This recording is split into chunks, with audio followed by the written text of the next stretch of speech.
பாஜக கூட்டணி திரும்ப வந்தா தமிழ்நாட்டுக்குள்ள இந்தி திணிப்பு வரும், டீலிமிட்டேஷன் வரும், புதிய கல்விக் கொள்கை வரும்.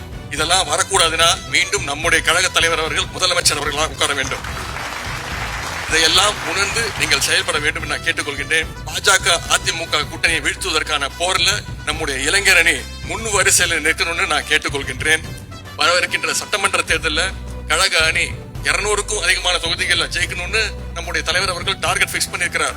நம்முடைய இளைஞர் அணி தம்பிமார்கள் இன்னைக்கு வந்திருக்கிறீங்களே, இதே எனர்ஜியோட அடுத்த 9 மாசங்கள் நீங்க களத்தில் இருந்தீங்கன்னா 200 விட அதிகமான தொகுதிகள்ல நம்முடைய தமிழக மக்கள் நம்முடைய திராவிட முன்னேற்ற கழகத்தை ஜெயிக்க வைப்பாங்க.